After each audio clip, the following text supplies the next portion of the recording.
Hello friends, चंदाची रेसिपीमध्ये आपलं स्वागत आहे। आज मी तुम्हाला टेस्टी कुरकुरीत असा शिळ्या चपातीपासून नाश्ता बनवून दाखवणार आहे। त्यासाठी मी एक चपाती घेतली, कढीपत्त्याची पानं, जिरे, ओवा, कोथिंबीर, बेसन, मीठ आणि तिखट आणि तळण्यासाठी तेल लागणार आहे। तर एक चपातीची मी अशी घडी घालून घेते। साईडचा असं आपण कट करूया आणि एकसारखे असं आपण याला काप करून घ्यायचे। तर असे एकसारखे आपण काप करून घेऊया आणि परत सुट्टे असे एक एक भाग करून ठेवूया।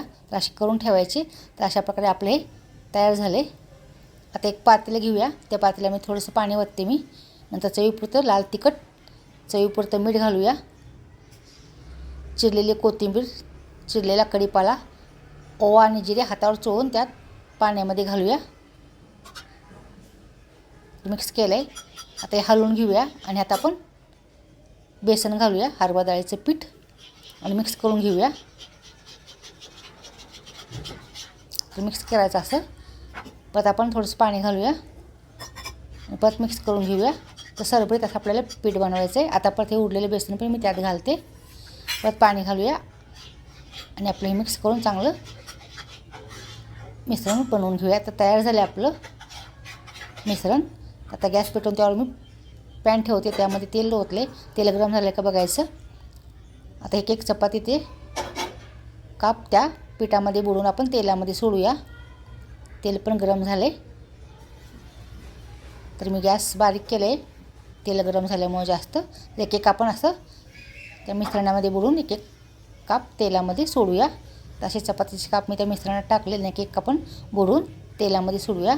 तर खायला एकदम टेस्टी लागते। जर तुमच्याकडं सकाळची चपाती उरली असेल किंवा संध्याकाळची जर चपाती तुमची उरली असेल तर तुम्हाला खाऊ वाटत नसेल तर तुम्ही अशा प्रकारे खमंग टेस्टी आणि कुरकुरीत असा नाश्ता तयार करा आणि खावा। खायला एकदम मस्त लागतो, सगळ्यांना आवडेल आणि सगळे आवडीने खातील। करायला एकदम सोपं आहे आणि खायला एकदम टेस्टी लागतो। तर हे आपण सगळे सोडलेत तेलामध्ये। तर थोड्या वेळाने आपण हे पलटून घेऊया।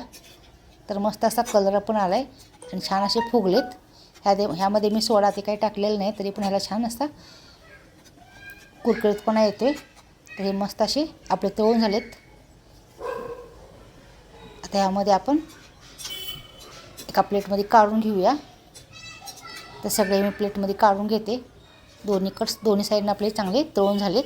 परत मोठा गॅस केला तर परत मी बारीक केलं आहे। तर आपण एका प्लेटमध्ये काढून घेऊया। तर हे प्लेटमध्ये काढून घेते।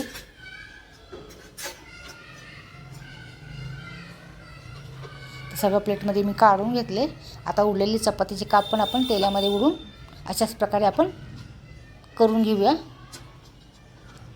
तर उरलेले हे काप पण आपण त्या पिठामध्ये बुडवून तेलामध्ये आपण सगळे सोडूया।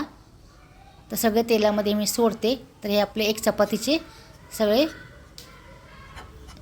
भजी तयार करून झालेत आणि तळून झाले। तर एका प्लेटमध्ये मी काढून घेतले। तर दोन्ही प्लेटमध्ये एकात मी ठेवले। तर अशा प्रकारे तुम्ही नक्की ट्राय करून पहा।